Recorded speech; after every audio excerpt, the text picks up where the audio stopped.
Get ready for an epic collaboration as MB Radio and Patriot Radio join forces. These veteran-owned stations are uniting to bring you top-notch, veteran-run podcasts, along with your favorite classic rock music 24/7. Stay tuned for the ultimate radio experience that celebrates our heroes and plays the tunes that never get old. From engaging discussions to timeless hits, this partnership has everything you need for your listening pleasure. Don't miss out on this exciting new chapter in radio history as MB Radio and Patriot Radio come together to rock your world.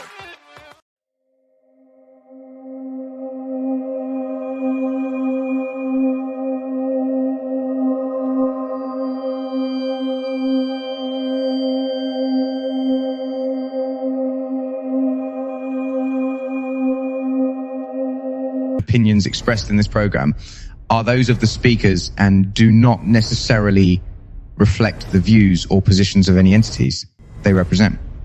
Find us on the web at mbradio.us. Hello, everybody, and welcome to Into the Weeds podcast here on Military Broadcast Radio. I'm Amber. And I'm Laura. And my daughter is always clowning me about the intro. Okay, it's better than what it was when we never mind. It's okay. Everything is a work in progress here. Yeah. Yes, and that was done on the fly within like 5-10 minutes. I was just laughing to myself. I didn't realize you were going to call me out for laughing at you. I'm going to call you out. Welcome here, everyone, today. We very much appreciate having you. We have a very special guest today. Yes, Toddie One Skip. Issues with Toddie One Skip off of YouTube. And so we're going to meet her today. And let's see, our interview of the week today is sponsored by LTD Tactical. Interview of the week sponsored by LTD Tactical.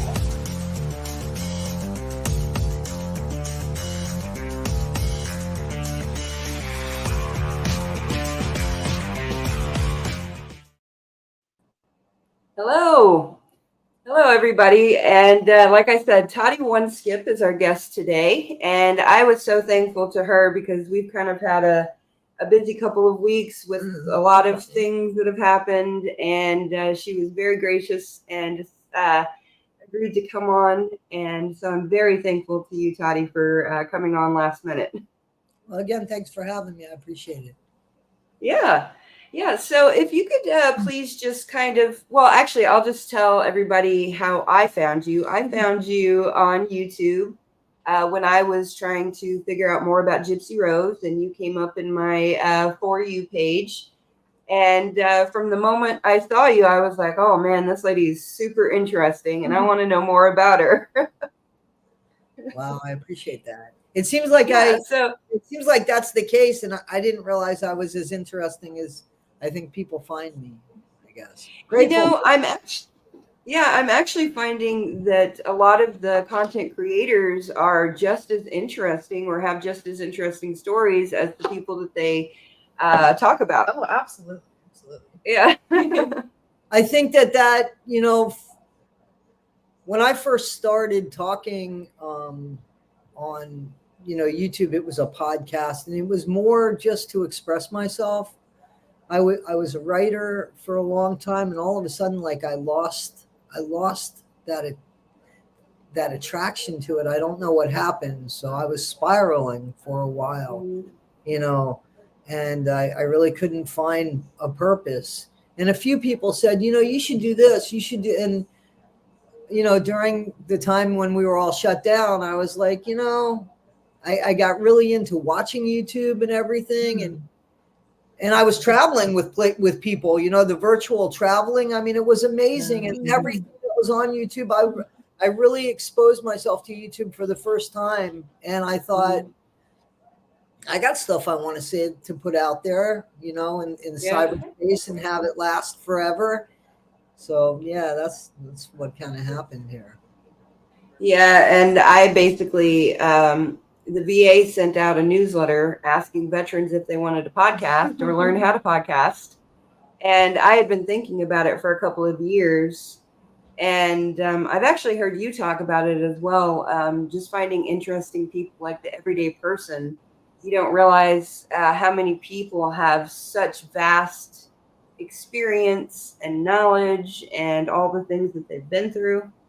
And at one point, I had actually wanted to go to nursing homes around the area and do interviews and collect their stories and maybe either put it in book form or a YouTube form of something. I'm not sure exactly. Yeah. Share their stories. Mm-hmm. Yeah, there's some amazing people out there, amazing people that have actually, and I'm not putting down the younger people at all, but I mean, people that actually walked this earth and everything was real. It wasn't virtual. Everything they saw was real to the touch. And you know, especially the elderly people that have been through so much and have seen so much, you know, like you don't really think about everything they've gone through until you're getting closer to that age. And you're like, wow, I can only imagine what they've seen. You know what I'm saying? So I think everybody has a story to tell. Everybody has a story to tell. You know, the crazy stories can come from the people you expect them the least. So and actually, and I got the idea from Laura's great grandfather. He's a very interesting guy. He worked for Standard Oil and he was in World War II. And he actually went into Japan after the bombs were dropped and everything. And just learning more about him. I was like, wow, this guy's been in my life for how many years, and I did not know the depth and anything about him. Yeah. Everyone has a story. Mm-hmm. Exactly. Definitely. So, Toddie, tell us your story. Tell us about you and who you are. So, my real name obviously is not Toddie One-Skip, but I'm not prepared to put it out there. But totally understand that. I get that. Yeah. So, but the surname Todd is a name that I picked when I was writing, as you know, a name that I would write under, and so it's been with me for about over 40 years. You know, the name, and how it came about on just the name per se is that one day I had lost a Facebook account under my real name, and I couldn't get it back, and I put one under this name, and that's how people started to get to know me. That, I mean, it's amazing the power of the internet, because once you put it down, so all of a sudden people started calling me that name, and I'm like, yeah, that's not my name. I would get paychecks, believe it or not, under that name. I'm like, I can't cash this. Oh, wow, really? No, I mean, like I was just a server at the time in a really small restaurant. I'm like, I can't, that's not my name, you know? So, totally get it. You know, then somebody called me Toddie one day, and that kind of stuck. And then I went to mail them something that you guys had talked about earlier. Laura, it was you that had went to a store, right? So I went to mail somebody, and I just put Toddie One-Skip. It came to me, and it just kind of stuck. So that's how that happened. But you know, I worked. You know, I've always wanted to be a writer, and most of my life, I took positions just to support my writing, you know. But I would get these like really weird positions. Like I went in for a job, and it ended up being a detention center, and I'm thinking to myself, oh, okay, I was young, so I was in my 20s, and I said, oh, juvenile. I went with juvenile right away, not realizing that detention center just a place to restrain people. You know, so I realized exactly what it was. There was 21 male inmates, and oh wow, and they weren't children, they weren't kids. But later in life, I went into that after I spent about 9 years inside of the jails. And then I went back to the jail. So I really don't remember exactly how many years. It's probably over a decade that I spent in the jails. But then I thought, well, you know, if I could get to the people before they end up in jail, maybe, you know. So that's when I started working. You know, it was years later, but that's when I started working with children as far as, trying to, and that was in a residential drug treatment center. So, I spent a lot of time being locked up, but being able to go home at the end of the night. So, and then, I owned a recording studio somewhere in there from like 1999 to 2002 in Dania, Florida. I owned a recording studio.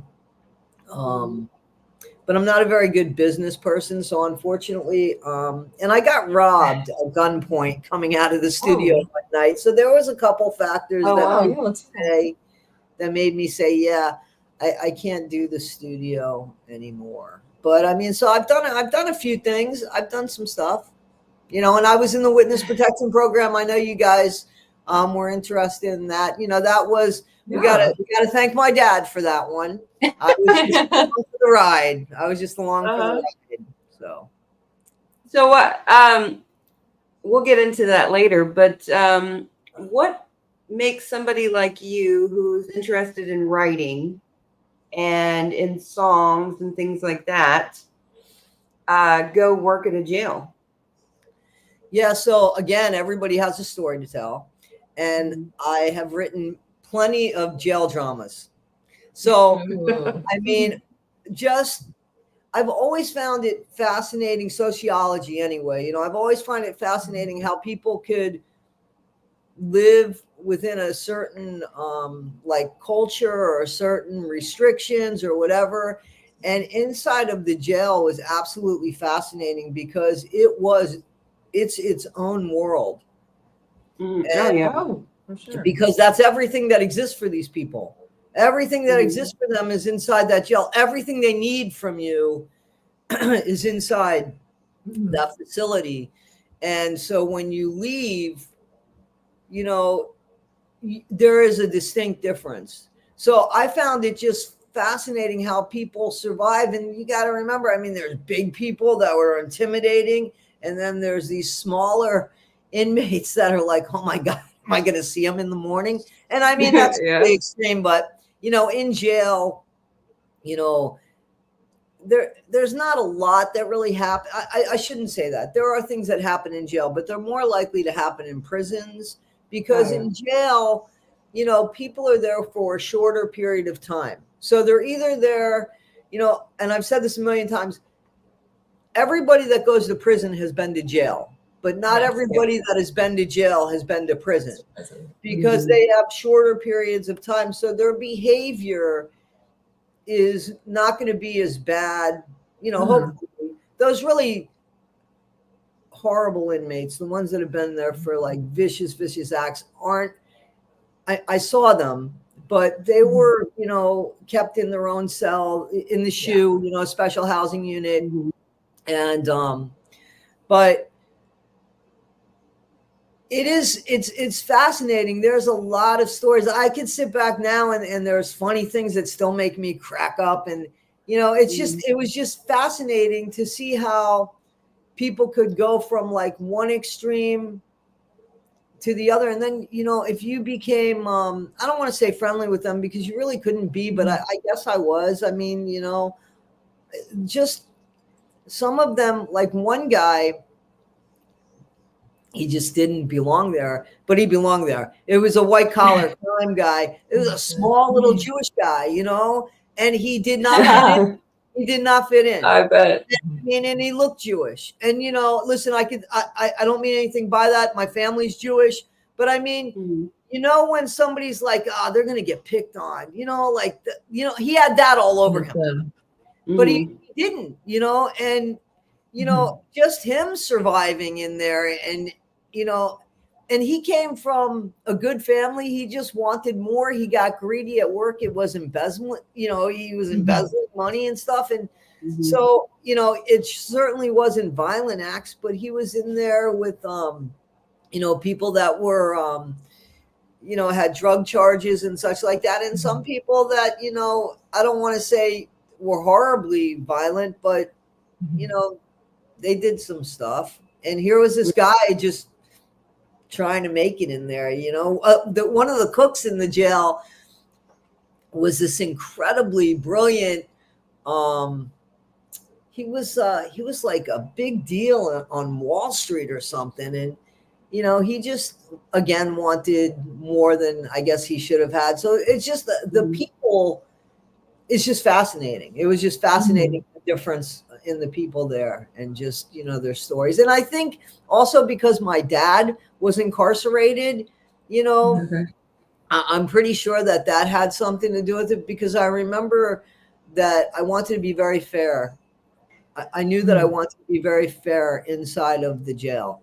You know what I'm saying? Like, and I know that came from the fact that I wanted my dad to be treated fair, even though by the time I started working in the jail, he was out of it. He was out. He was, he was living a good life. He was doing, you know, much better. And, you know, it was his second chapter that he was in. Yeah. What were you going to say? Oh, no, I was just thinking, I always think about that, like about how you can go to prison or jail for literally anything. And they have, you know, the nonviolent offenders with the craziest people. And it's just like, oh my goodness. And there's no way to separate them. And I mean, I understand the complication in trying to separate them, but it's just so crazy the wide array of people that you can meet under those circumstances. Yeah. And my cousin is in prison, and I've talked about her before on here. And she tells me about some of the women in there, and I'm just shocked. I'm shocked because it's like you've got women who are like legitimate gangsters, and then you've got women who are like speaking 7 languages and have been in the military and things like that. And it's like, whoa, you know, you don't. I never. Good and there's bad. We all make mistakes. Yeah, and I never really thought about it. You know, until it touched me, until I had to see it.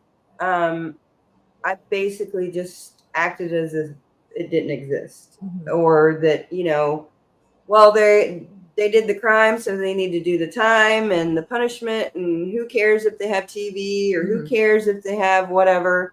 You know, that's how I felt until I my cousin feel was that way. in I'm prison. sorry, but, you know, I mean, like, here's the thing, like, you know, and I don't know if you know this, but my late ex-wife, I met her in jail. I mean, like, she was an inmate that I met through the window when she wanted her commissary. You know what I'm saying? That's wild. And she had a radio problem. We had a problem with the radios, and she wanted her radio replaced, which everybody did because we got faulty radios. And so I had my own drug problems in my early 20s. And I remember a couple times I got pulled over, and I was like, I don't know how I didn't end up in jail. I don't know. God was with me. And, you know, it scared me enough to say, this isn't the way I want to. I don't want my parents to pick me up from, I don't, you know, I was in my 20s. So when I went and worked there, not only did I want to be fair, but I also knew that some of the people that I'd be working with just had worse luck than me. You know what I'm saying? Had worse luck than me. And I was able to stop. And some of them, you know, they were selling drugs because they felt like that was the only thing that they could do. Some of them have never pushed a broom. Some of them just never had any kind of confidence at home. And some of them were born into it. And, you know, but they do keep, you know, the violent criminals more or less separate from the nonviolent criminals. They do. They don't like throw them all in. Sometimes when the jails are overpopulated, you know, it's murky there, but for the most part, they try to separate the two. To an extent, but I mean, like in prison at least. I'm sorry, women are much, you know, the women. I would much rather work with men than women because I can see that. Yeah, they just come out of anywhere. You know, they got stuff. I believe it. They got stuff on their mind from a month ago, and you know, so you got to remember that. You know. No doubt. Yeah, we definitely hear it gets chatty at Ellen and Chillicothe, so I can assume it probably goes for most women's prisons. Yeah, in jail. Okay, yeah. we're gonna take a break, and then we're gonna come back, and we're going to get more into Toddie's life and the things she's experienced. And so, everybody, please stay tuned. Introducing J&J Beard Co., your go-to destination for high-quality handmade and natural beard products. Our family-owned business, based in New Jersey, prides itself on using the finest ingredients to bring you premium products that will elevate your grooming routine. Each product is carefully crafted with love and expertise, ensuring that you get the best care for your beard. Treat yourself to the luxury of J&J Beard Co. and experience the difference that true quality and craftsmanship can make for your beard. Join the J&J Beard Co. family today and unleash the full potential of your facial hair with our exceptional products. Find them on the web at jjbeardco.com. That's jjbeardco.com. Introducing LT Defense Tactical Gear, your ultimate solution for top-notch protection and performance in the field. Our armor bundles provide unmatched safety and comfort, while our battle belts and holsters ensure quick and easy access to your gear. Stay prepared for any situation with our high-quality medical supplies, designed to keep you ready for action at all times. Looking to enhance your skills? Our firearms training programs will take your proficiency to the next level. Trust LT Defense for all your tactical gear needs and gear up for success on the battlefield. Hello, everybody, and welcome back to Into the Weeds podcast here on Military Broadcast Radio. And we're with Toddie One Skip from YouTube. Thank you, everybody, for coming back and joining us. And right now, I think, Toddie, we need to get into your witness protection program experience, because I think that probably tells a lot about who you are, how you've been shaped and everything, and probably a lot of the reasons why you have chosen the careers that you've chosen. I have no context on this, so I'm very curious. How did you end up there? So again, through no fault of my own, or through no fault of my own. How it always seems to be. My dad, I guess he was a career criminal for the first half of his life, or at least the first 40% or 35% of his life. And he used to write bad checks. And, so he was incarcerated a few times even before, I was born. My parents were married twice. They married each other twice. And, oh, wow. And I have siblings, and two of them are from the first marriage, and then two from the second marriage, but we're, same mom, same dad. You're all full siblings. And that was because, my dad got in trouble with the law. Mm-hmm. Oh, so, in all fairness to him, his dad left at a very early age. He was the oldest of four boys, and my grandmother changed his birth certificate to make him older, to make him work, and I guess put pressure on him. Not that I'm blaming my grandmother; she's not here to defend her. Just But I context. guess my dad liked the finer things in life, and so he wanted them, whether he could afford them or not. So he used to write bad checks, and then somehow he graduated from, I guess, personal checks to bonds. And back in the day, bonds were a big thing, and federal, right? Yeah. So, yes, you get in trouble when you get nailed with that. But apparently what happened was, I guess they caught on to him. He wasn't a very good criminal. You're a criminal, so you can't be too good. You keep getting caught. So, so this is the story that I heard. So I heard that they were going to do away with my dad. The people that he was in business with were either going to kill his wife or kill him. I don't know if, listen, the truth is, I don't know if that's true. I don't know if, and I'm sorry, but that I'm going to say, I don't know if, I was looking up at heaven there, talking to my dad. I don't know if that's actually the truth, or if the cops just nailed him and they said, hey, listen, you're a career criminal, and now you're going to get so many years because you've been caught so many times. You know what I'm saying? Because that's what, after you're caught so many times, and I mean, that was federal, they're not going to be so lenient on you. So now so I don't know if he told people, listen, you know, I did this to save my wife, not my mom, but his you know, my stepmom at the time, or if that legitimately happened. So, you know, what I was told was they were gonna, you know, they were out to get my stepmom, and my dad just rolled and turned state's evidence. So whatever happened, he did turn state's evidence. And I wasn't living with him at the time because when this deal was being made, he was incarcerated. So I used to come home.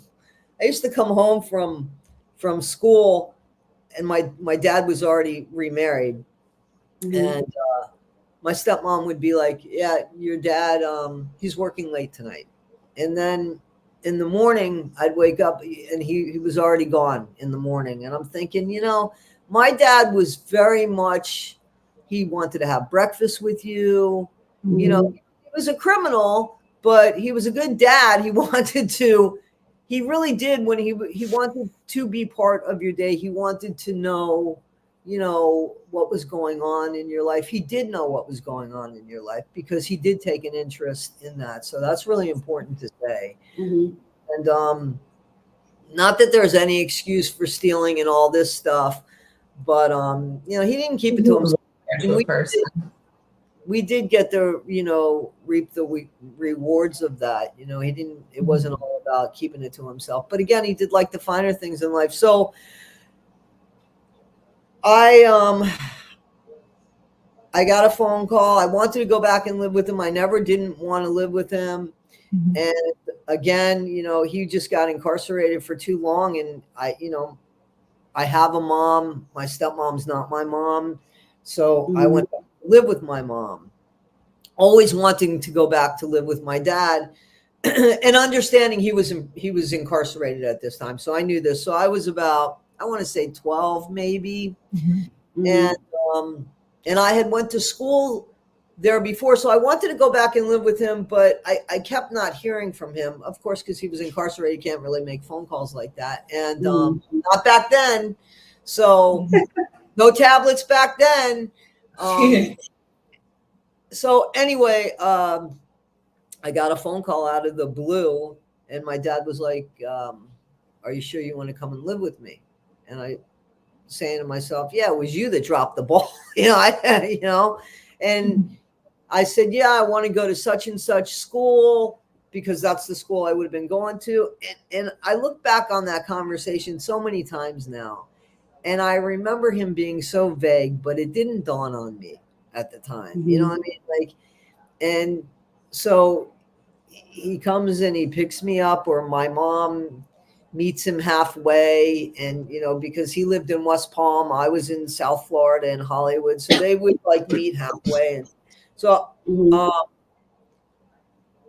and as I'm now with my dad in his car, I've said goodbye to my mom, and I have a little brother that's staying with my mom, and my two other siblings are staying with, you know, not with my dad. So it's just me and his wife and her daughter and my dad. So I'm thinking, I'm an hour away, West Palm Beach, So I started hearing like, we're not going to the house. When there isn't a house, things are changed. And, and we go to this, it was like a shack. And I remember it was in Singer Island, and it was like a shack. It was a red and white little apartment. I want to say there might've been 2 apartments, and we go into one, and I'm like, what the, like, first of all, how are we all fitting in this little place, and why are we here? Absolutely. And then I started like hearing, well, we're going to be moving, and and I remember thinking to myself, what the fuck is going on? Like, wait a minute, like, where are we moving? I'm an hour away from my mom, then I started hearing, well, things are going to change, and I don't know when you're going to see your mom again. And I'm thinking, oh wow, so, and I think he might have said, are you sure this is what you want to do? I mean, I think he gave me an opportunity to bail if I wanted to bail, but I had a better relationship with my mom than I did with my dad at the time. And so I wanted to go. And so the next thing I know, that morning we were on a flight to Baltimore, and my dad was, he was going to turn state's evidence, go to court in Baltimore. So that's what we were going to Baltimore. And I remember that it must have been a Sunday. We must have flown in there on a Saturday, I want to say. And because I never, I'm from Florida, and I didn't know what blue light laws were. So what that is on Sundays, all the stores are closed. Well, not in South Florida, they weren't. And we're from Florida too. So, right? So here we are, we're in Baltimore, Maryland. And, my dad always said if they were going to put an enema anywhere, they'd put it in Baltimore, Maryland. So we're in Baltimore, Maryland, and there's, we have these guards, and they're dressed in suits, but they look like guards. I mean, I was 20 years old, and they look like your typical TV guards. The FBI agents, they look like FBI agents. I didn't know witness protection. I was young. I didn't know the different divisions, the U.S. Marshal's office from one to the other. So, and I remember when I had to go to the bathroom, how they had to go into the bathroom before me. And at 12 years old, that was kind of cool because, I felt like, a movie star because I was just about to say I had a bodyguard, but I remember we did go into a mall in Maryland, and there was nothing. Nothing was open. And I remember seeing all the stores closed because I never experienced that before. So it's weird what sticks with you, right? Especially as a kid. Not so much the witness protection program at the time. It was the stores being closed and why were they closed? It was a blue light. So, and then I remember we had adjoining rooms. My stepsister and I had adjoining rooms to my dad and his wife, and the U.S. Marshals were God knows where. They weren't in the room with us. If they were outside the door, that could, But I remember when we went to leave the hotel, they came back into the room and they put this. They don't have these phones anymore, but it was a landline, and they took the bottom part of the receiver and put the light back in there. Like there was no speaker in there. They either didn't trust me or my sister. And I think she was much younger than me, so they didn't trust me. So I remember that and thinking, so like weird things. I remember the suits. I remember, the guys in the really nice, crisp suits. And a few times I remember the jackets opening and seeing the shoulder holsters. And, when they would come into the hotel room, they would take their jacket off and you would see, the shoulder holsters. So, and then my dad had to go to, I don't know if he went, I want to say he went to Colorado. There's a federal prison out there where I guess it was I'm not sure what he did out there, but it had something to do with him testifying again. So I know he testified in Baltimore, and then there was something out in Colorado. Now that's I was just going to say, that's the maximum security. That's where like Ted Kaczynski, and then I think they eventually moved Timothy McVeigh over there in Colorado. I don't remember the name of the facility my dad was in, but if it's only one federal one, that's the one he was in because he was in, on federal charges. But I remember, so we still didn't know where our permanent address was. You know, we just knew we were in Baltimore temporarily. And then so he had to leave. No, Milo, he had to leave. I have to give him something or he's going to keep barking. So give me one second. Milo, you win. Come here. But I can't give you anything more than this, buddy. No, while we're waiting, do you want to take another quick break and then we can just go ahead and get right back into it? Yeah, we can do that. Yeah, we're gonna go to break, Toddie, and then we'll come back. Get back on the right page. Okay. Let's see. Thank you everyone for tuning in. Looks like we're probably gonna play a song for this one, right? Yeah, this is Relapse by Cade Roth and the Black Sheep. Okay, sounds good.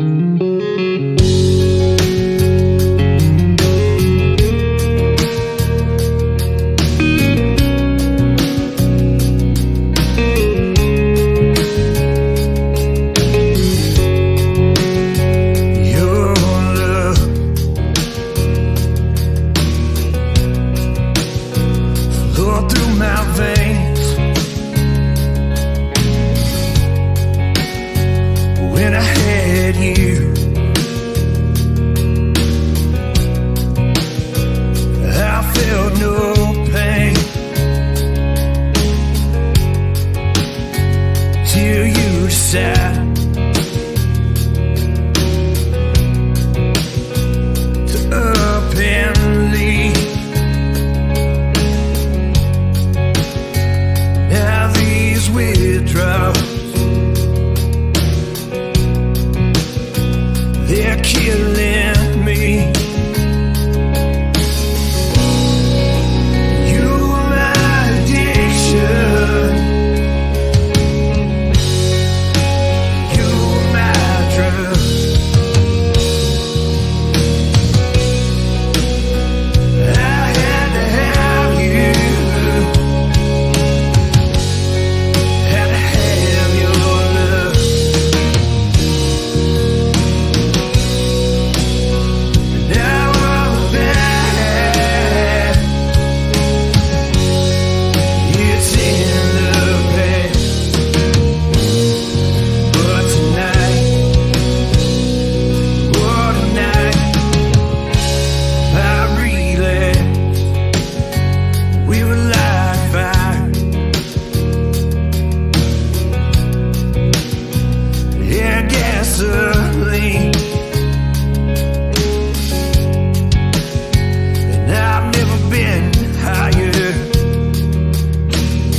opinions expressed in this program are those of the speakers and do not necessarily reflect the views or positions of any entities they represent.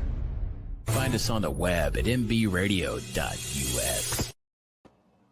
Hello, everybody, and welcome back to Into the Weeds podcast here on Military Broadcast Radio with our guest, Toddie One Skip.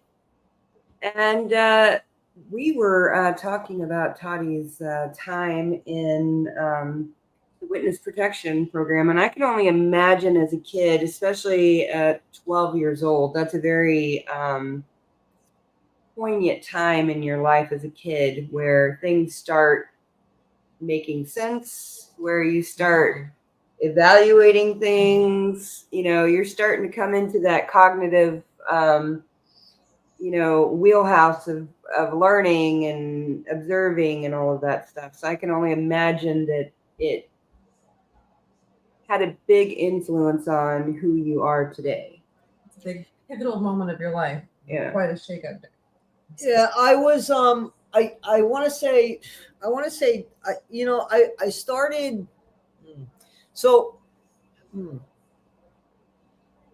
I get lost with the years.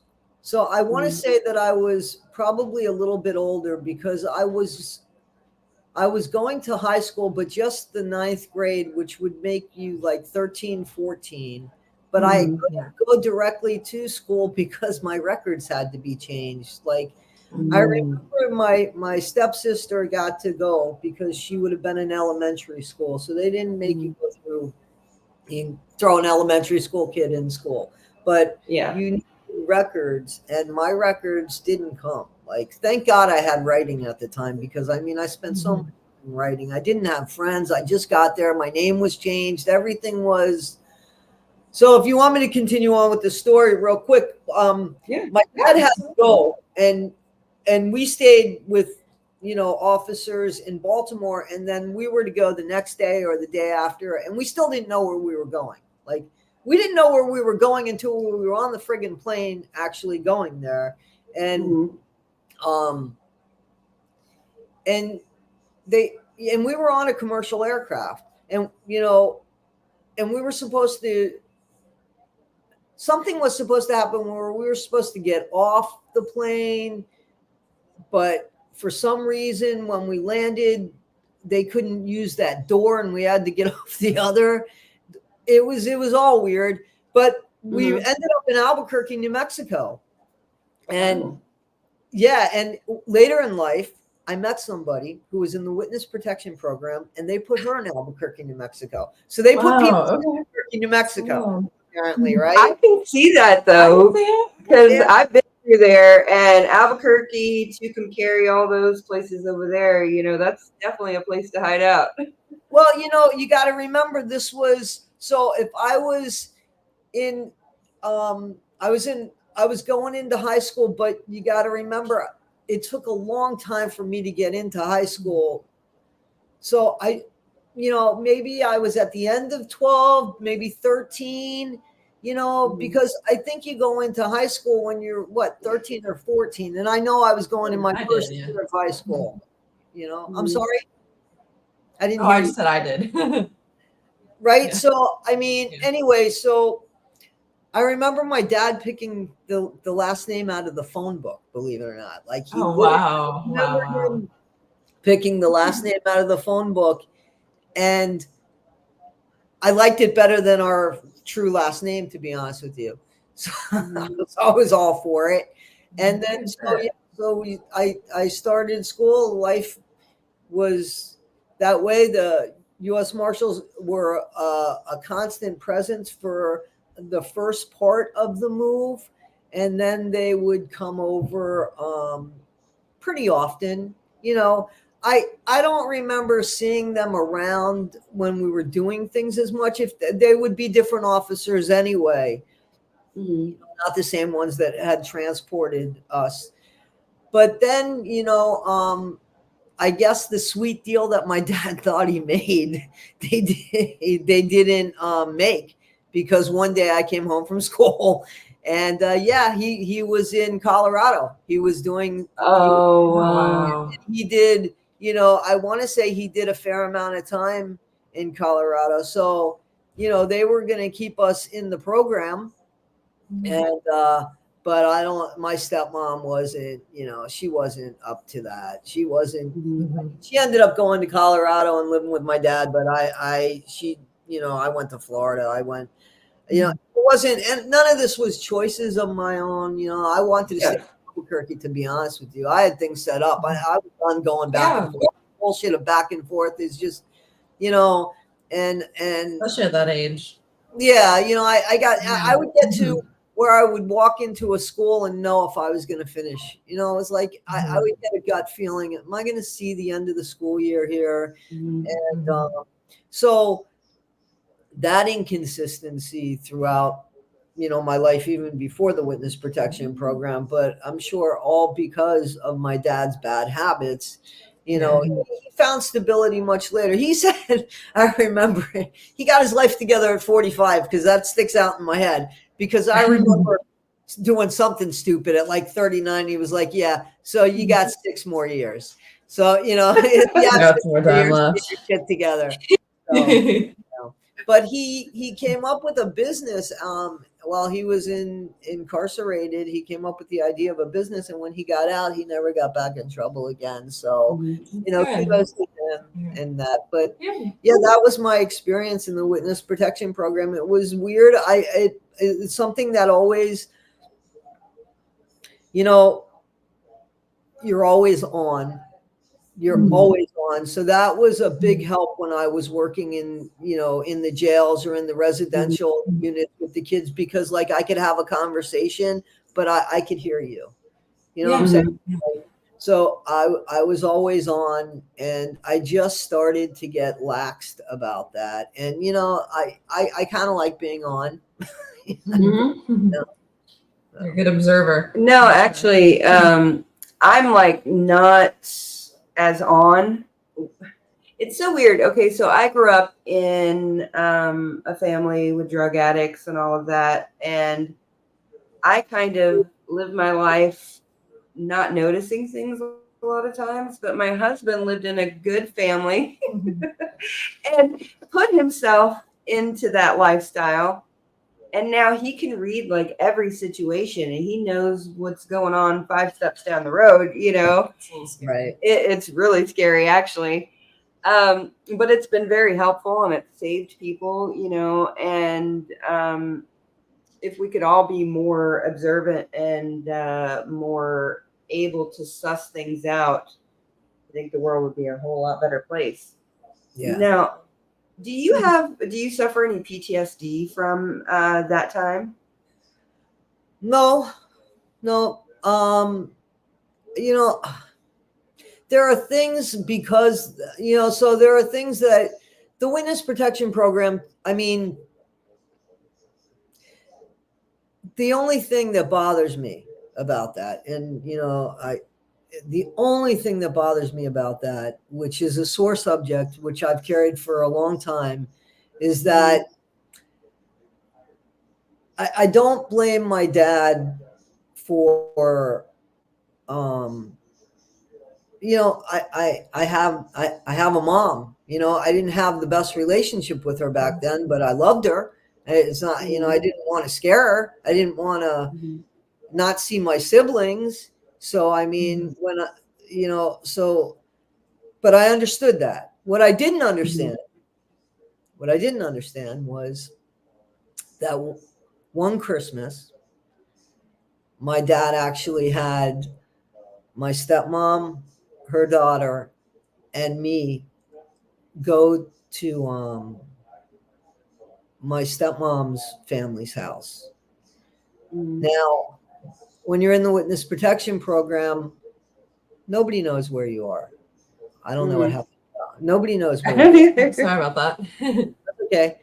And everything that goes to your family, I wrote to my mom, but I had to write to my mom, care of Washington, D.C., U.S. Marshal's office, because they took the letter and if I wrote, the mountain, they crossed off mountain. My mom told me she got, if I said something about snow, So wow. anything that, and she told me, so she didn't know where I was. I didn't know that, so that's obviously something, but my stepmom's family lived in West Palm Beach. I was in Hollywood. It's 60 miles. So I had resentment, and I still carry some of the resentment for what the fuck, like, why were we able to go see my stepmom's family? And here's what I was told. And, it's just like, I don't like being told untruths, even at a young age. I was never really a moron. I was always my dad's kid. So,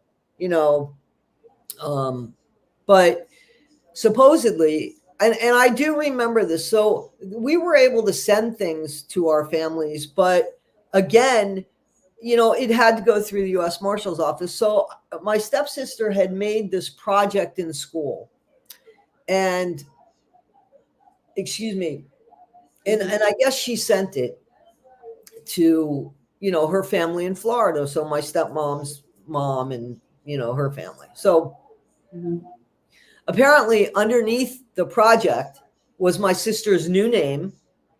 Right. And the school. And it was never blacked out.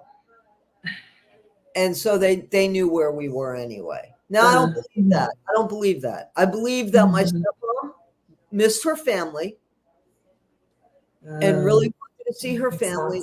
I totally believe that. She was younger than my dad by like 15 years. And that's fine. That's fine. But if she wanted to see her family, don't you think I wanted to see mine? Like, and it was miles away. So, I mean, that is the only resentment that I have in the whole ordeal, Well, that's very admirable, because a lot of people play the victim and take that role upon themselves, and then everything that happens it's because my dad was a piece of crap, Yeah, no, he wasn't. I mean, that should be, a lot of the confidence and stuff that I got. So my dad was, so like I said, things started to turn around for him when he got out. He lived a really good, life, and he was able to gift me a car, right? He was able to gift me a Subaru Brat. Okay. So I don't remember, Laura, you probably don't know what the Brat is, but they're little small. They're small little pickup trucks, and the back seats of them, but they're only like one. They're not double cab. You know what I'm saying? So there's one seat, and they're small. Okay, and then the back of them on the outside, in the bed, there's two plastic permanent seats that face the other way. So, I've seen those. I've seen those. Yeah. So it's a Subaru Brat, and that was back in the early 80s, 90s, whatever. So, so I never drove a stick. You know what I'm saying? So now Colorado, you got to remember, has got the mountains. It's not flat. Oh yeah. Yes. So he has me follow him in an automatic car. And because now I'm in Colorado, this is later where he's gotten out and everything. And he was like, yeah. So, and you'll drive the car back, basically I was going to drive the car back, I think from Colorado, or I don't, maybe he was coming back with the car, or they were coming back at Christmas time, whatever. But he was going to teach me how to drive this stick. So he takes me to a school, right, where there's nobody there. No, Milo. He takes me to a school where there's nobody there. And he says, okay, here's the car. Do you remember how to get back home? And I was like, yeah.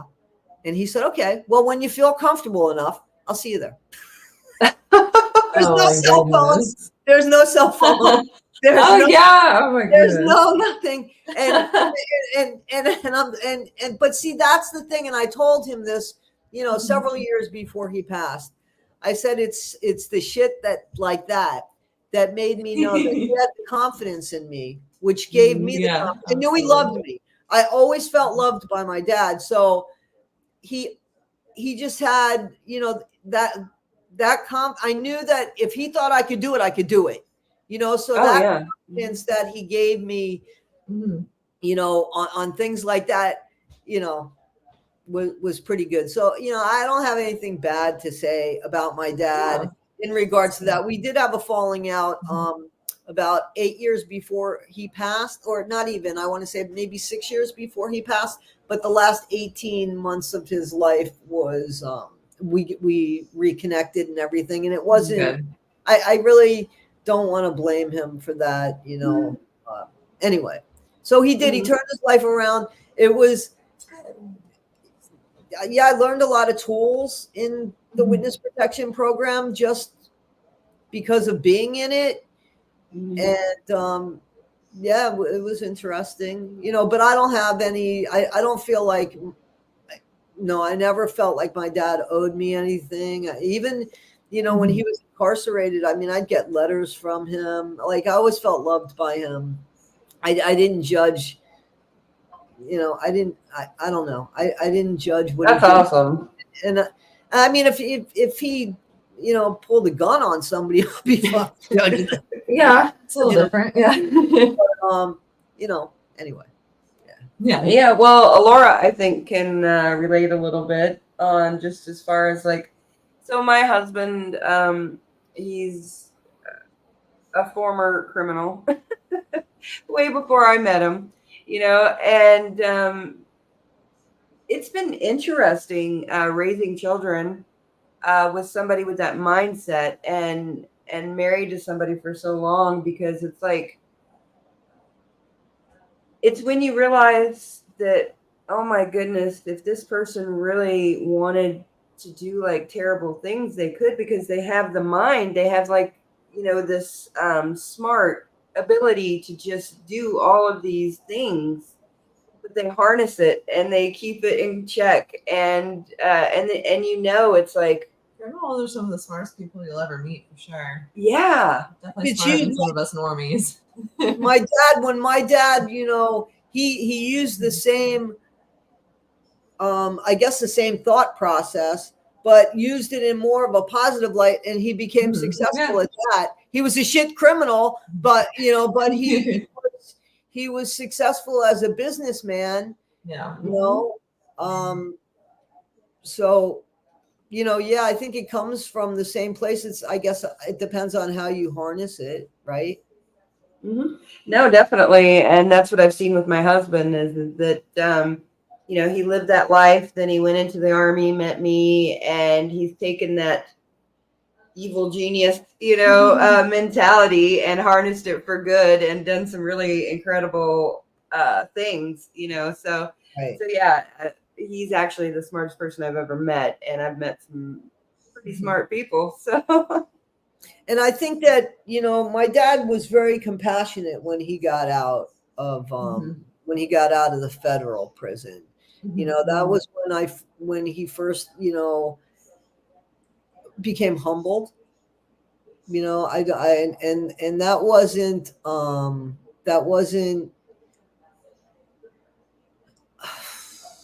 I'm sorry, I was reading the thing, so I lost my train of thought. He never owned his shit.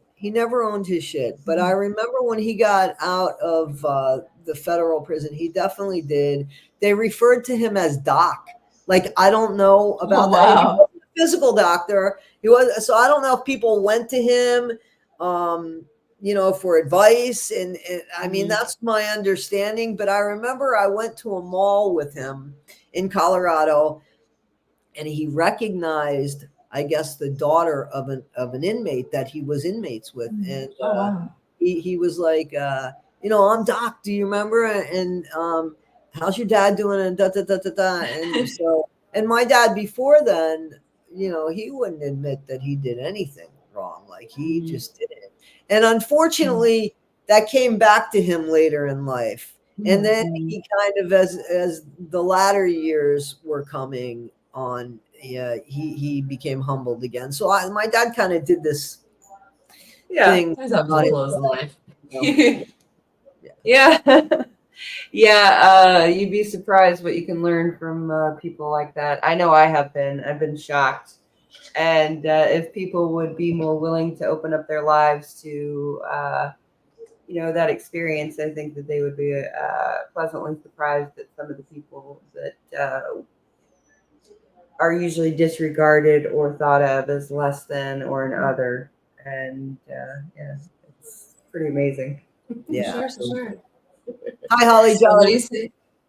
Yeah. And I did want to say hi to everybody. Parawoman Radio or Women Radio. I always say woman. Rebrand, Holly Jolly, Laura Lynn. Right, I saw Uncorked. I saw Parawoman Radio. I did something with Parawoman Radio before. Yeah. Absolutely, and we appreciate everyone tuning in. So I think it might be about time to take another quick little commercial break. Yeah, we're going to take another break, and then we're going to get into the weeds and talk about all of the weird, wild stuff that I'm always trying to get people to talk about, and no one's wanting to. Hey, I'm going to talk about it. Listen, I'm going to talk about this for the sake of my brother, and then I'm going to let my brother see this because he's into all that. So I'm ready. Okay, absolutely. Okay, awesome. We're going to listen to Should Have Known Better by Cade Roth and the Black Sheep. By the way, everybody, if you didn't know, this is my cousin's husband's band. He's Cade Roth. And so we're just supporting the family here. So stay tuned. We'll be right back.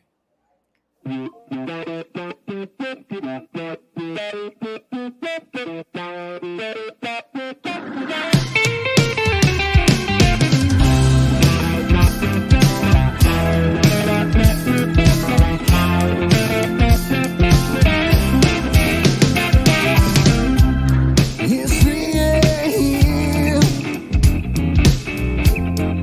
Here I am again. No, I can't sleep.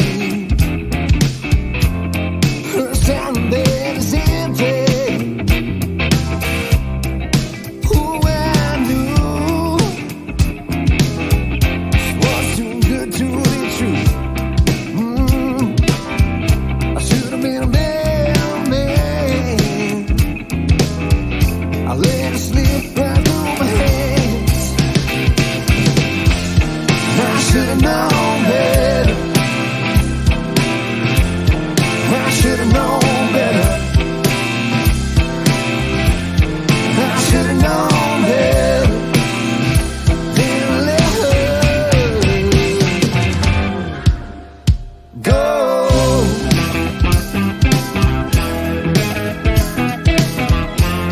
Oh, no. Now I'm sitting at home,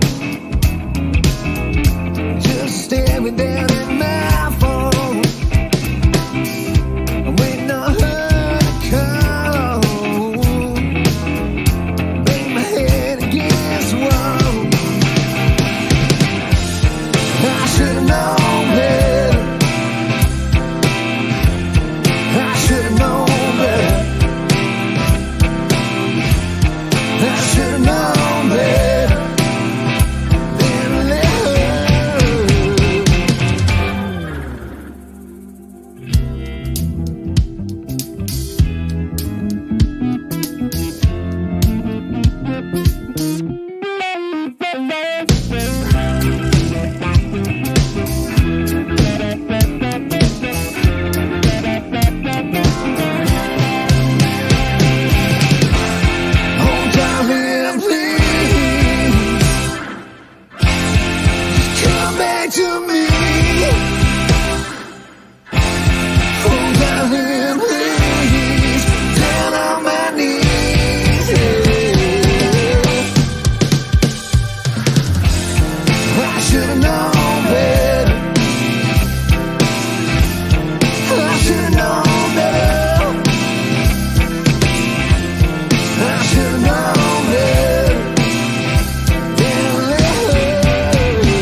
opinions expressed in this program are those of the speakers and do not necessarily reflect the views or positions of any entities they represent.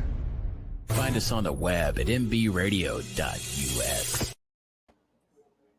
Hello, everybody, and welcome back to Into the Weeds podcast here on Military Broadcast Radio. And we're with our guest, Toddie One-Skip. And right now we're going to go into the weeds and talk about all of the weird stuff. Because, Toddie, I don't know if you know anything about me, but I grew up in Oklahoma. And I grew up in and around the Comanche Nation. So I lived in Comanche, Oklahoma, or Comanche County, Oklahoma, and there was a lot of different tribes around and nations, and so I grew up learning about Bigfoot and Deer Lady and all of the folklore of Native American lives and everything. So I've just kind of always been weird and believed in weird things. And then to top it off, my stepdad was an actual wizard, which Alora's always been embarrassed when I say that, but it's more of, that's what he called himself. So I'm just calling him that. So I've...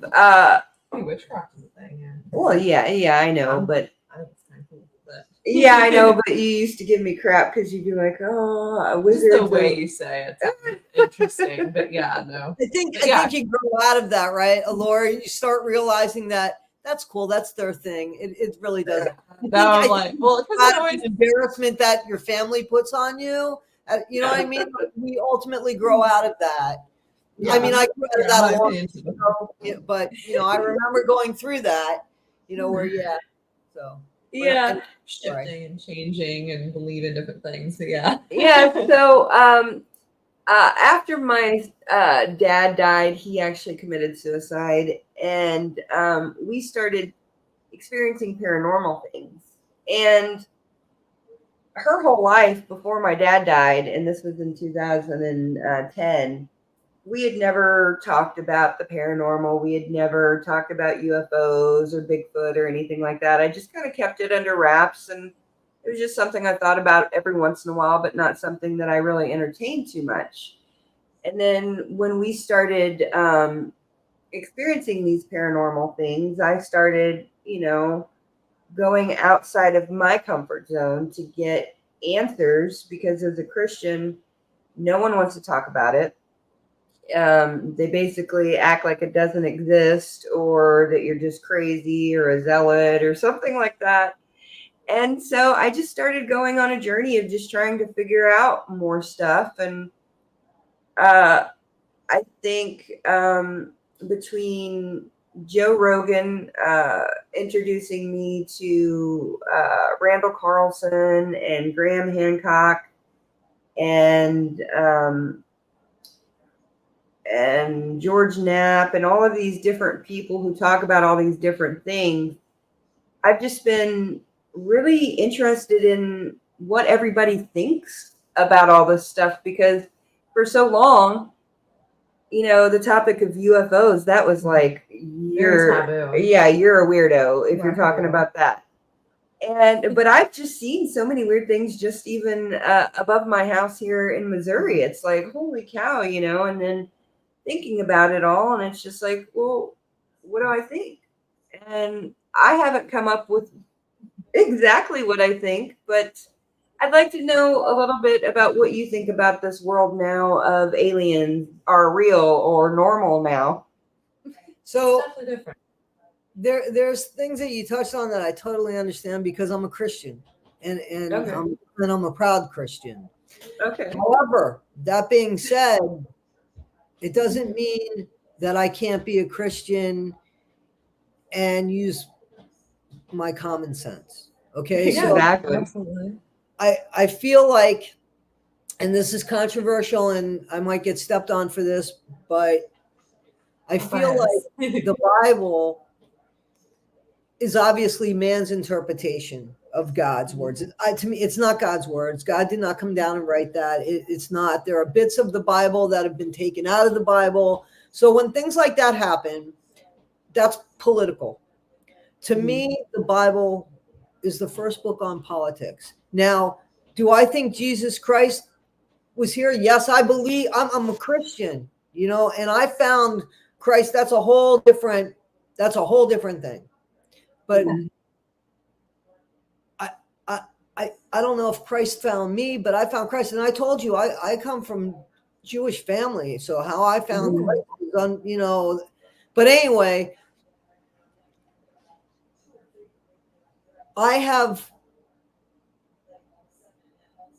to me, if God created everything, then why didn't God create aliens? Why does God have to look like who we think he is? Why can't God be an alien? Yeah, I don't care what God looks like. That's not what attracts me to God. What attracts me to God is the love, is all of the positive, the direction that it's been in my life, all of that. So I don't care if God is of earth form, of human form, or if God is of alien form. I don't care. I think when I was younger, I had a very specific picture. Yeah. That picture no longer matters to me. And then when you see, the lithographs from all those years ago before Christ, and you see the spaceships, like, where'd that come from? How that happened? How could you explain that? So there were chariots of fire. Those were spaceships. So I think that there's so much more that we can't see. And this is the way my brother explained it. Remember I said my brother's okay. So I have a brother who's very much into stuff like this. And he's like, how when a fan is moving really quick, you can't see the blade of the fan because it's moving really quick. So if there's something in time and in our presence like that, who's to say it's not there just because you can't see it? So now, remember I said I had a late ex-wife, right? So since she's passed away, I get these hearts that show up everywhere. Like I literally take pictures of these things that they're just hearts that show up. It could be from a cornflake. I mean, I just have all of these these pictures of, and I have them of just hearts that have appeared. So every time something like that happens, and every time it's like my views change a little bit. So I think Jen's probably right here, but I just can't see her. But I know sometimes she's like over my shoulder. Now, before that, I don't know that I thought that simple about it. But to me, it's that she's here. There's times that I'll talk to her. And there's times that I'll hear my dad say something when I do something and he was there, but I also feel like my dad is needed someplace else. And he's constantly like his spirit, his essence is there. But he comes and checks on me on occasion and stuff like that. So I totally believe in like this after spirit or this after life. I also, I believe in UFOs. I've seen, obviously anything you can't identify, that's what it is. But now, as they're sitting in Congress and they're talking about UFOs. Yes. Congress talking about UFOs and how they're seeing them and how they've seen them when they've flown airplanes. Yeah. You know what I'm saying? And you're right, because that whole you're crazy bullshit is it's no longer, it is more like, well, who hasn't seen a UFO? You know what I mean? And as far as Bigfoot, I think that there is anything out there. I haven't seen everything out there. You haven't seen everything out there. Mhm. There's so much that, if there is a Sasquatch out there, I believe that there is. I believe that there's more than one. Like my brother's like, there's more than one. It's not the Bigfoot.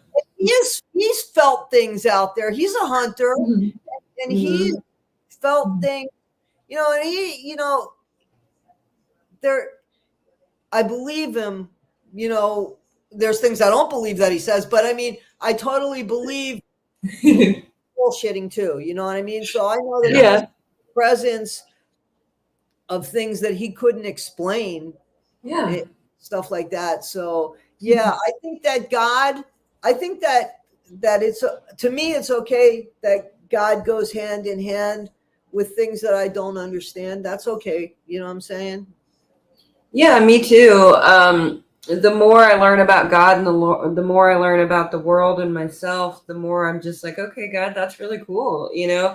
I really do. And it's even really hard to explain to people why I say that or how to explain it exactly. It's just, once you know, and I've known for a while, and one thing you were talking about, like the chariots of fire and in the Bible, I kind of believe that UFOs may in fact be angels and demons, because it talks about when what's his name, was it Isaiah or who was it that saw the wheel inside the wheel and all that stuff, that was heavenly things like that. I've never read the complete Bible, so for me to tell you that I wouldn't be true, but I have read, I've read like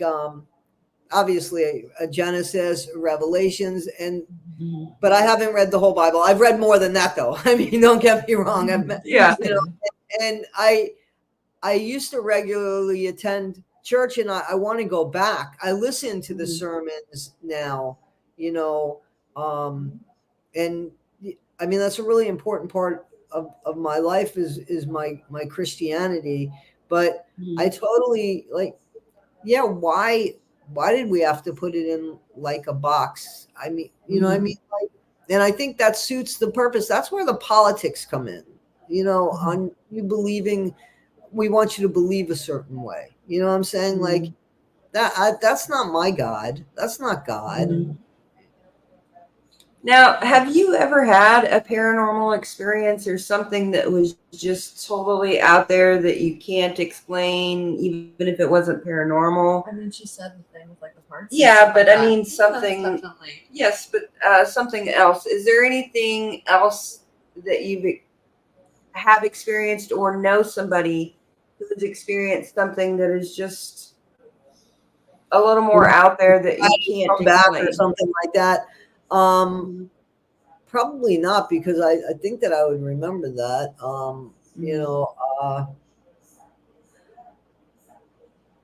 I mean, not anything like Jen and I. We saw, like I said, that UFO when we were driving to or from New York to Florida, and we saw these lights, and they were just way too low, and there was like, it couldn't have been. That I remember distinctly about that.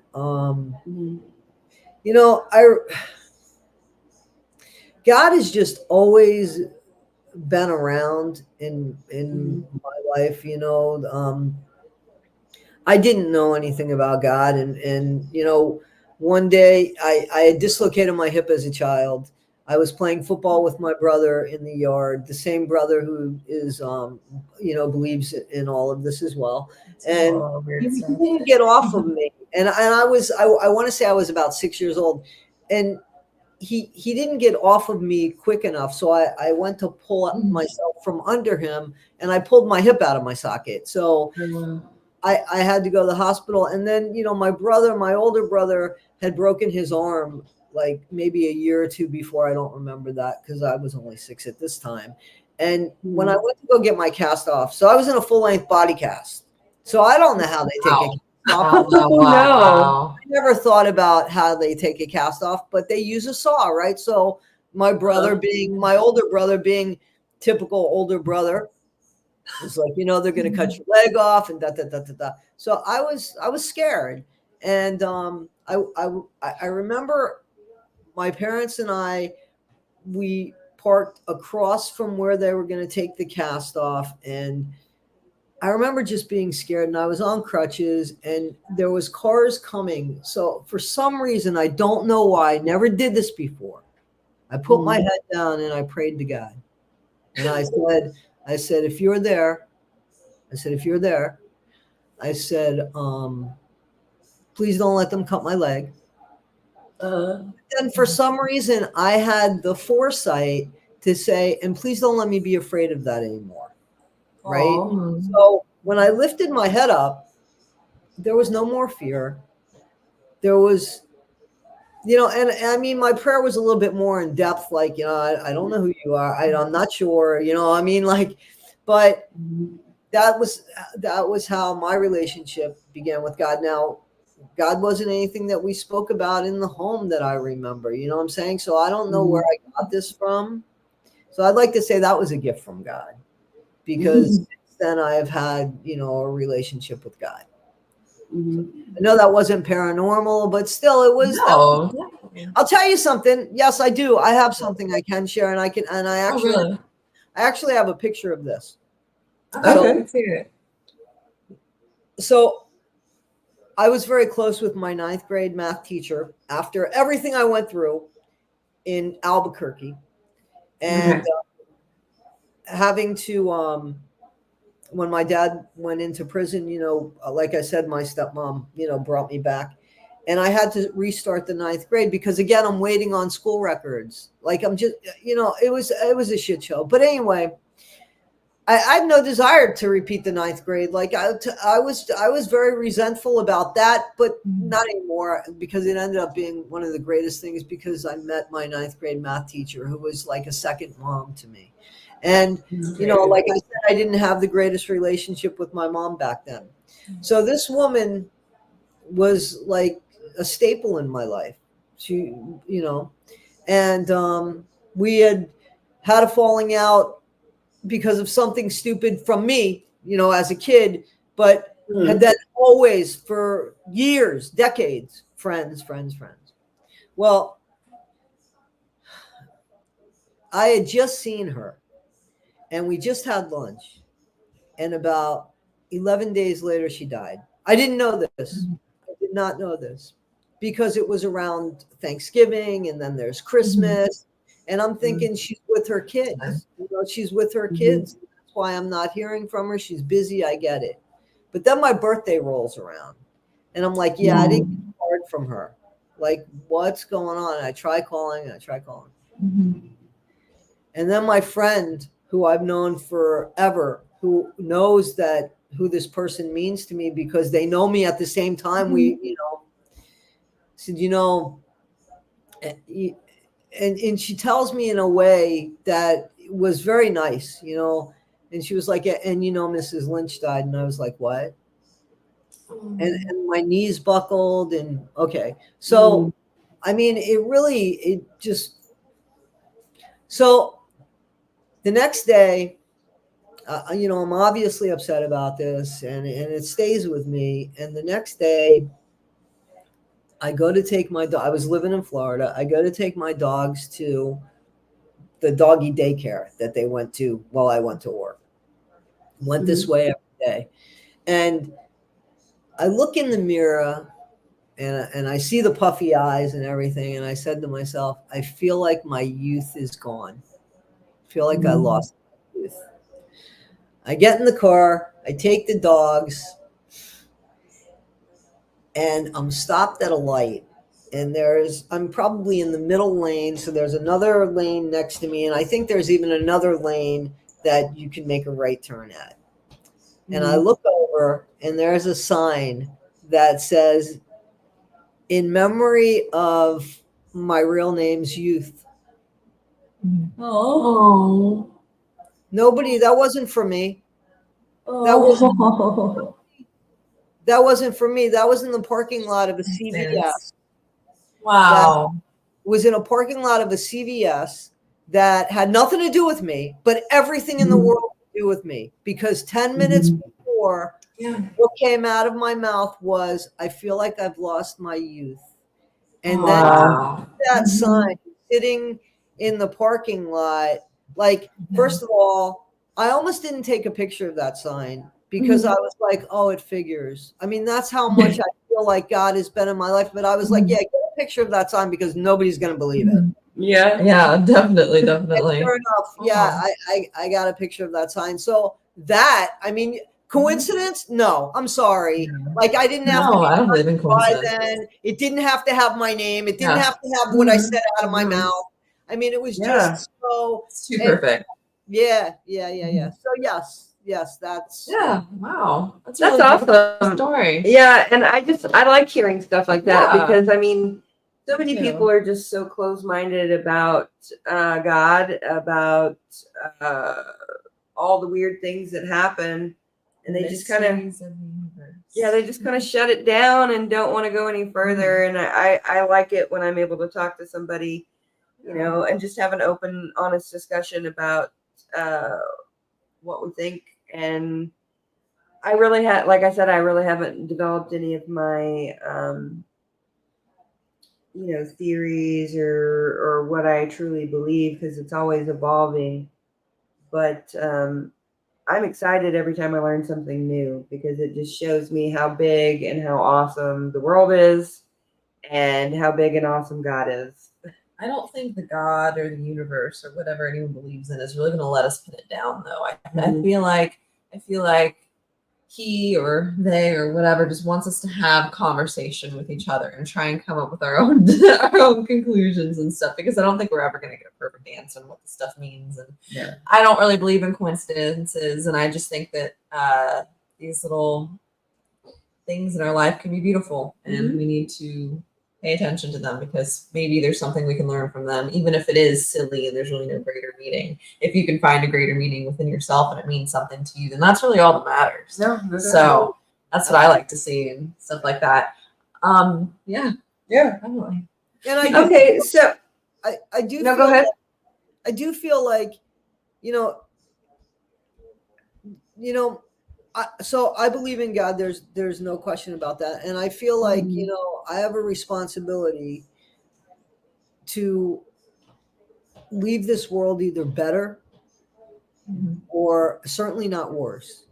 You know what I'm saying? Like, and I feel as a child of God that is the very least that I can do, you know, for life, you know, and that's really important. I mean, don't go ahead. I just feel like, you know, when I've been lost, that's where I've gone. Yeah. You know, so and no, I have to. I have to. That's I really lean on my faith a lot. And well, I tell you what, I've gone through a whole lot in this life, this little life that God's given me. And I'm just amazed every day that I wake up and that I'm happy and that everything is good. Right? I definitely wouldn't have the same attitude if I had your life. I actually said that to someone the other day, but I said a little harsher. Hey, you just have to roll up the punches. Yes. Yeah. I mean, what else are you going to do? Just be miserable? No, I mean, I give you props. You do a really good job with everything that life's thrown at you. That's all I can really say with it. But do we want to get into one last break and then we can go ahead and end things off, or what? Do you mind sticking around for one last break? Nope. I'm good. Okay, sounds good. Okay, we're going to listen to. We're going to listen to Monday by Tyree Woods. So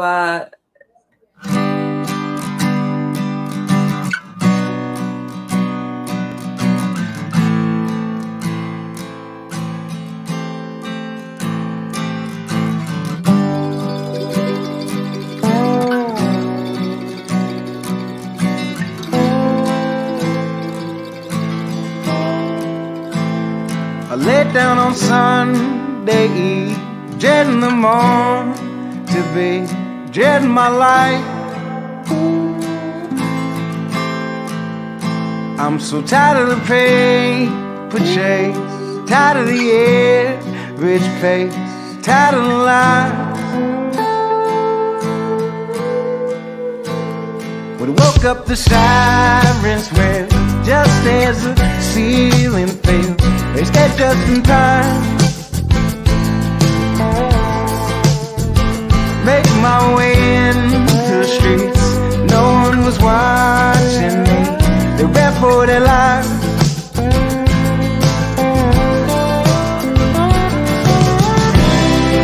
This time is filled sky, and the ground begins to shake. That I'm still alive, but it's just a Monday for me. Who would have thought it'd be the end of the world? Just a Monday for me. Who would have thought it'd be the end of the world?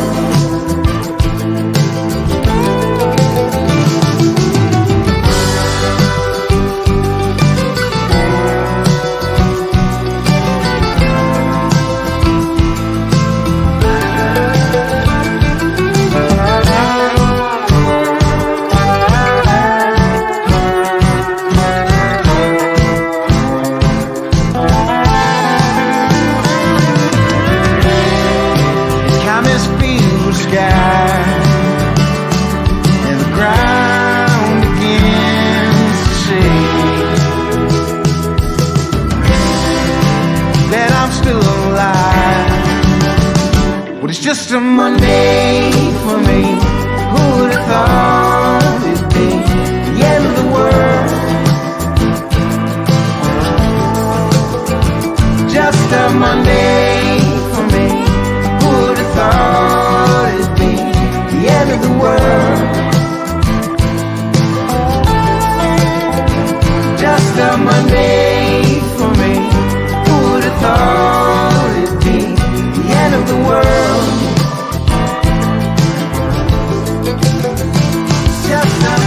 I'll be waiting in the morning light. The sun comes up to defeat the night. I'll be waiting in the morning light. I'll be waiting in the morning light. I'll be waiting in the morning light. The sun comes up, it's gonna be alright. I'll be waiting in the morning light. I'll be waiting in the morning light. I'll be waiting in the morning light. The sun comes up, it's gonna be alright. I'll be waiting. It's just a Monday for me. Who would have thought it'd be the end of the world? Opinions expressed in this program are those of the speakers and do not necessarily reflect the views or positions of any entities they represent. Find us on the web at mbradio.us. Hello, everybody, and welcome to Into the Weeds. You messed me up. Sorry, it made you laugh. They were doing the MB radio thing. I just started going, MBRadio.us, and she started cracking up. I'm sorry. I wasn't trying to ruin that for you. That's all right. Welcome back to Into the Weeds podcast here on Military Broadcast Radio with our guest, Toddie One Skip. I was going to say our host, our guest.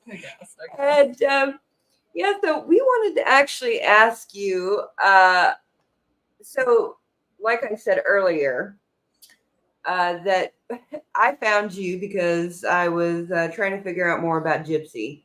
And I figured we'd wait till the end because I don't want to make everything about her because she's annoying. Relevant. We figured some people that were tuning in might be curious as to what some of your thoughts were. So what got you into the case? What's the whole deal with you and Gypsy? Into the case? First, let me just tell you that I love the music and I think it's so great that you guys are pushing this music forward, because as somebody that, is old school, and it was so hard to get stuff out there for people to hear stuff. Like the internet has now become like there is no more gatekeeper. And the fact that, you know, you guys are promoting music that we wouldn't necessarily hear elsewhere is a great thing. So look out. No, I appreciate as somebody that owned a recording studio. And I mean, literally, I spent more money on promoting bands that I believed in, you know, than I did on being a successful recording studio owner. And we're always welcome to promoting more. So if anyone has some original music that they'd be willing to sign over some of the licensing for, there's things that we can work out and stuff. But if you want to be on rotation on everybody's podcast and on the radio station, you have to be a veteran, active military, or first responder. But if you want, but if you want to be on our podcast, you can just send me something, and I can get a permission, and I can play your music. So, I'll play anybody. Yeah, that's great. That's really great. So what got me with Gypsy was, so I have a trigger for injustice, and I didn't know how to put that into words before, and it's only been recent that I've realized that and have said, you know what, this is what gets me in trouble, but this is the common denominator in everything that I can't shut up about. So I watched The Act, and I bought into that. I really did. And then, you know, and there were things that I don't know that stuck out, or that, you know, when people would say things, sometimes I would get a picture in my head of what it would look like, and that's what I would remember. So there was something that she said in The Act about when she had lost how that character, will say, that portrayed, you know, the Gypsy character, because we know that wasn't true, but it was about the phone and how she lost, how her mother was able to track her when she went to dance that time. So, and then I watched an interview, and I was like, well, that's not the same story. So I kind of put that in my back pocket. And then I started watching more stuff, and I was like, well, wait a minute, that's not the same story. And then I started watching her out of her own mouth. I was like, yeah, she can't keep it straight. So it was 3 different stories that I'm hearing about, like this one thing. And this one thing should matter. If you're going to run away, from home for the first time, you remember. You know, those things that you remember. So, you know, so the fact that she just didn't, and then there was just so much, I was like, oh, she's just full of shit, you know, and the whole world, why are we celebrating her? And so that's when I started like looking into, this isn't making sense to me. I want to figure it out. And it became a matter of, you know, I want to figure it out. So that's how. And I looked online, and I started, you know, seeing that there were more people that had the same theory that I did, that she wasn't abused, that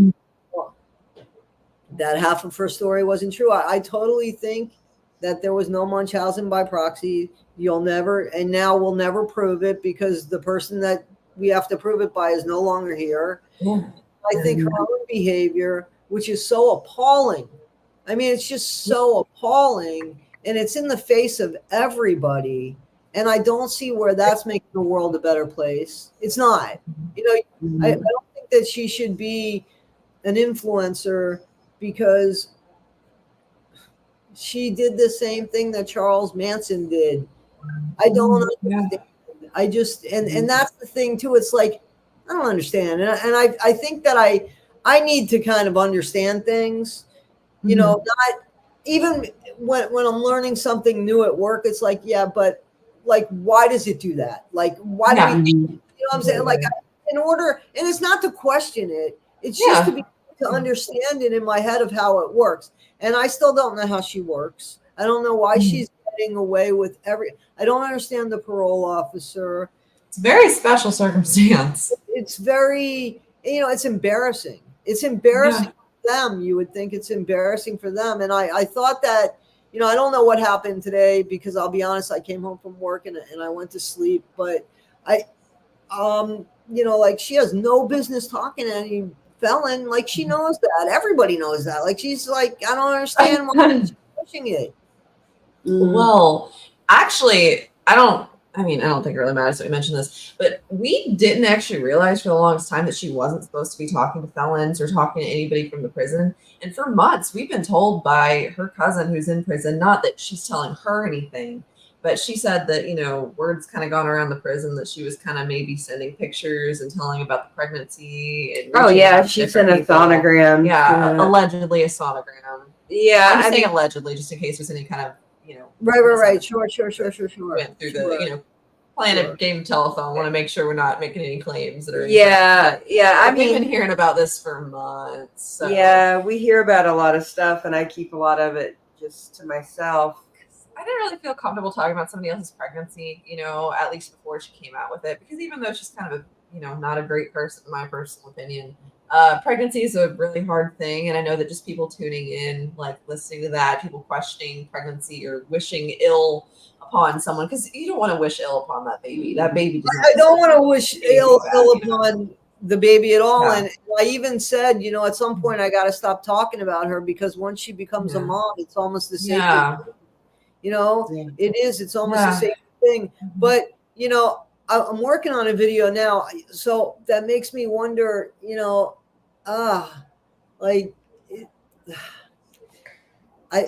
is she pregnant? Because there were some pictures that somebody had sent me. And then her birthday and stuff. There was stuff that was also said. And I was like, yeah, so this would be the excuse. And this would be, so yeah, I don't want to like spoil my video, but totally don't want to make you do anything like that, but it's definitely odd. We've questioned it ourselves for sure. And it's funny because all along, okay, so before I followed anything about Gypsy, I followed stuff about Meghan Markle. Mm-hmm. And I'm telling you what, these two ladies operate on the same level. And I'm shocked, to be honest, how much so. And I actually went and Googled who Gypsy's PR firm was, because I was like, are they working with the same people? And then so you bring that up, and you know, a lot of people have speculated whether Meghan Markle was pregnant or not. And I don't like to get into all that, but it's like, you know, sometimes you have to ask the question, and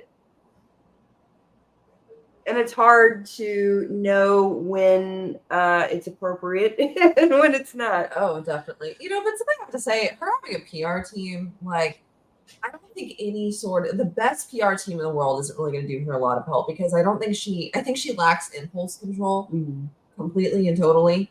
Oh, absolutely. And I think she just gets this thought, you know, and I try to give her grace, because you can imagine that anybody coming out of prison, especially if, you know, even if her mom wasn't as bad as she says she is, I'm still sure that was a really weird way to grow up. You know what I'm saying? I'm sure she had very limited contact with the outside world, and all of that stuff, it can be abuse in itself, you know, so I don't want to completely discount everything. Mm-hmm. So I was trying to give her grace, because it's like, you know, you can't just come out of prison and act perfect, you know, but goodness gracious, I mean, she's not even trying, and it's just messy.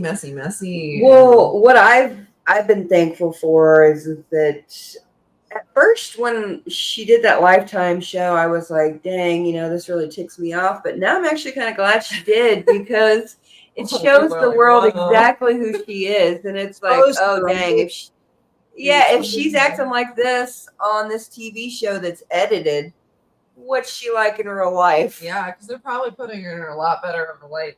Well, you saw the deleted clip, right, where she got caught. Like, come on, phone, and she's laughing about it. Yeah, I even see that she was laughing about how, like, she was talking to Ken from, like, since, like, and how Ryan found out. No, you didn't see that, and I didn't even watch the actual show. You've seen more of the show than I have. And I've only seen a couple of episodes. Yeah, this was a deleted clip that somebody else put out, and it was from Lifetime, and it shows she's on the phone with Ken, and she tells Ken they're doing a video call, and she tells Ken, hey, guess what I found out? Ryan called, and Ryan said, guess what I found out? I found out you've been talking to that since mid-February. And, you know, and she's laughing about it. And she says to Ryan, are you going to subpoena my text messages? And he says, yep. And he says, yep.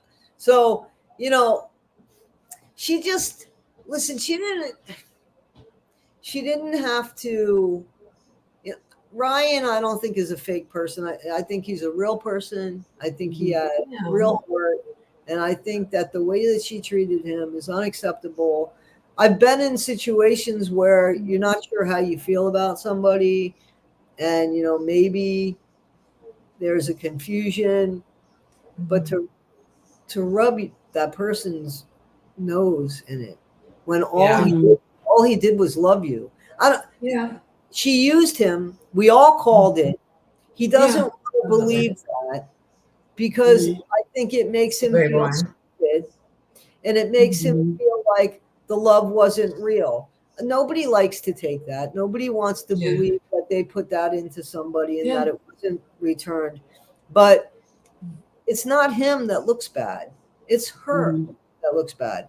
Even if he let that happen, it's not him that looks bad. If he let it happen again, it's him that looks bad. You know what I'm saying? Because you live and learn. It's a life lesson. If he takes this and, you know, just becomes a better person, more informed and all of that, then, you know, it was a life lesson. And, you know, so it was a life lesson.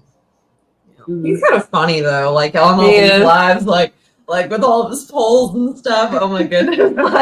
like green heart for me. No, he said rainbow heart for Ken. I know. I heard him say, "How come all these rainbow hearts for Ken?" And you know, I think that was just exposed that the person that said that they were Ken's boyfriend, they finally exposed that person as he wasn't. I didn't think Ken was gay. Not true. I didn't either. I don't know what I believe. I don't really think Wood and the last name being Wood. I was like, you know, I do believe that somebody sent that to Nina. I do believe it. Yeah. You know, and you know, I like Nina. I have a problem with Fancy. We know this simply because you know, you just don't speak to people a certain way. And, you know, it was dishonest. I don't know if you saw this or not, and I don't mean to speak out of pocket. Sarah was on Uncorked with Brandy, Brande. Did you see that? Yeah, we did. Yeah, we did I think she watched the whole thing. I watched the whole thing. She didn't, but what's up with I did. I watched it on like a fast speed. Because it was long, but I was interested in it, and you know, and I obviously heard what you guys said and how you know you got charged for the one night of the hotel and how they tried to recharge you several times. The credit card company. I'm not going to say that they tried to do it. You didn't say that they tried to do it, but they did charge you the one time for sure, and you paid for the first night of the hotel. And Sarah, I really believe, thinks that Fancy did that. I really do think that Sarah believes that Fancy went in there and paid for that in cash because I think that that's what was told to her. You know what I'm saying? But I'm sorry that happened to you. I'm sorry that happened. Oh, no worries. I just want to say we just didn't know that she was trying to, like, we didn't know that she didn't have a credit card. So there's been a lot of like misunderstanding, people thinking that we're like switching up just because we don't really know how to talk about things like this. We're just learning and putting our words out there. And sometimes it's not made 100% sense. And maybe it wouldn't have even been that big of a deal if she would have just been very clear with us with the fact that she didn't have a credit card and that's what was happening and all that stuff. But she specifically went out of her way to be like, no, I've already taken care of it. And I think that's where the issue is. We don't think that anything like illegal happened or that we need to go after her in any way. And it's really not that big of a deal. And we don't really even feel taken advantage of because we knew what we were getting ourselves into to an extent, maybe not to that point. Right. But we only paid for what we were willing and offered to pay for. Right. You know, Right. And we didn't really get taken advantage of. We're fine. And the thing is, and you know, my friend Sylvia, who, you know, I've talked about a few times, she's an older friend of mine. You know, again, I was looking for like second moms as I was growing up. Sorry about that, Mom, if you're watching this, because my mom and I are cool now. We've been cool for decades. But anyway, she said if it cost you $150, it was $150 well spent, wasn't it? Because now you know. So no, taught us a lot. and that's true, right? Because now you know the character of somebody. It costs you $150 to know that. So, well, it's also like, you know, if we weren't there and the same situation transpired, if Fancy didn't have someone that was kind of normal to sit with her, you know, and who knows if she would have freaked out and if it would have gotten a lot bigger. And also, no one really know what to believe. And even if you don't believe us, that's fine. Like, there's no reason, you know, why you should, you know, believe us just for no reason, I guess. But, you know, I don't know. It's just, who knows what kind of narrative they could have spun without somebody being there to tell them, no, that's not what happened, you know? So, well, it'll somebody. be interesting to see what happens with that. It'll be interesting to see what happens with that case. Yeah, September's coming up real quick, and I don't know if she wants me to bring this up because we didn't even really talk about it, but Fancy tried to message her the other day, and I think that we should just not talk to anybody until September. So if Fancy or Sarah see this, if you guys really want to talk to us that bad, just wait a month or two, and then we'll have a nice conversation. But I mean, I just don't understand why they're making it so difficult on themselves. Like, we didn't want to see either one of them in trouble, but it's like at the point where it's like, if you can't shut up, then, you know, whatever comes to you is. Yeah, well, since you brought it up, Sarah, she did ask me. I'm sorry, go ahead. No, I was just going to say she did ask me to speak to her, and I was going to speak to her, but I feel like it's probably not a wise choice because I don't want to be mean. I don't want to be rude, but I feel like the more I get involved in it, the less credible I look if I need to go to court. Even if Fancy's the one that has to call me, I would rather just keep myself clean for everybody. Yeah. I would agree 1,000,000% with that one. There's no reason. I mean, I'm not going to tell you what to do with your life. I don't see where that phone call would benefit you in any way, shape, or form. I think that it would only benefit her. And I don't think she has your best interest at heart. I mean, she showed you that for $150.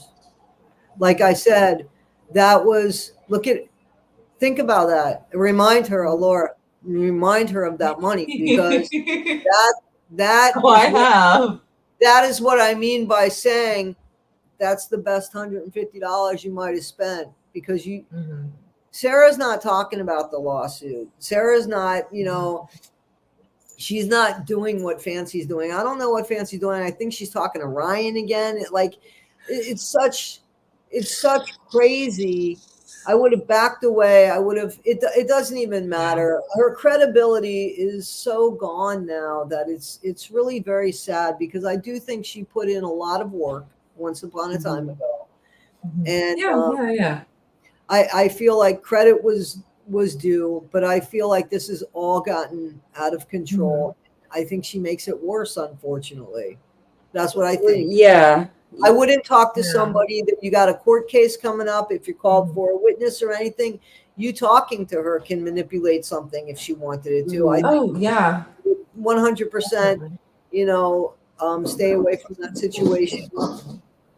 Yeah. And I did want to clear up that I do not have Fancy blocked. So she keeps saying. No, she doesn't have her blocked. Well, it seems like Fancy actually has you blocked on something. So if she can't comment, it might be because you're blocked on. Yeah, I don't have her blocked. I don't have anybody blocked. I accidentally blocked a couple of people a while back, and somebody else was controlling her chat just to monitor it, and it was just on accident. Yeah, and so I just wanted to clear that up, and I just wanted to also clear up, you know, that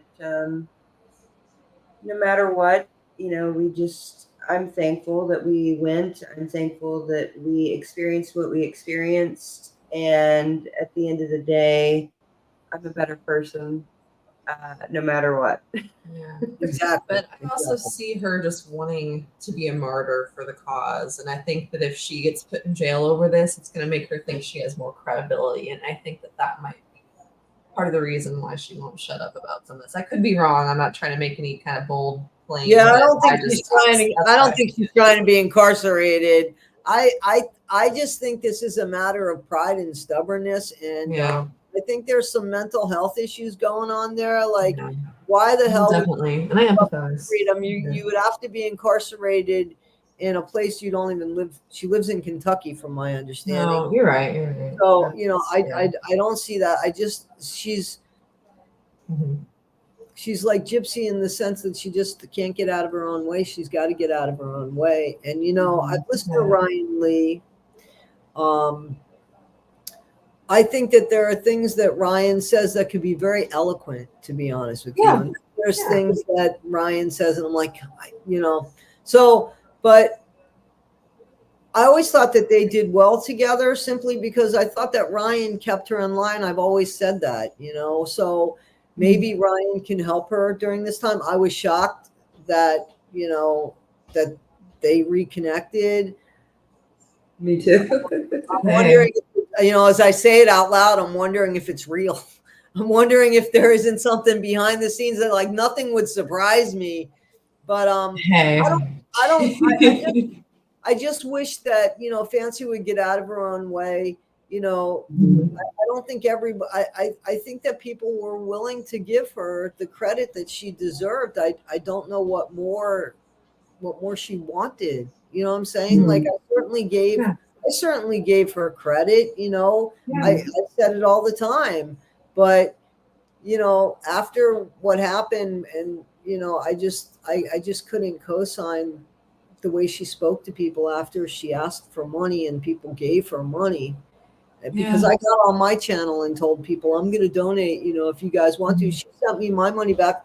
I don't know if there was anybody from my channel that donated, but why would you speak to them like that? They just gave you money, Definitely. Yeah, I agree. Well, we've got to go because another veteran is coming up next after us. But Toddie, can you just let everybody know where to find you and what you got coming up next? Yeah, Toddie1skip@gmail.com. I'm working on a really important interview, a video where I spoke to Rebecca Michelow, Corey Michelow's grandmother. Corey was the 6-year-old boy who was unalived by his dad. Unfortunately, you guys might know him from the treadmill video. So I'm working on that. That was a great interview that I did with Rebecca Michelow. Yeah, so I'm working on that. And some Gypsy Rose stuff and some other stuff that I'm working on. But thank you for having me. And I do enjoy your podcast. I love the music and I love the topics of the stuff that we can't explain. Thank you very much, Toddie. And like I said, I'm very thankful that you jumped in here at last minute. And so everybody go follow Toddie. And we thank you for watching us tonight. And come back next week. And we're going to have P. Dinah as our guest next week. Yes. So thank you very much, everybody. And I hope everybody has a blessed week. Thank you so much. Have a good one. Bye. Get ready for an epic collaboration as MB Radio and Patriot Radio join forces. These veteran-owned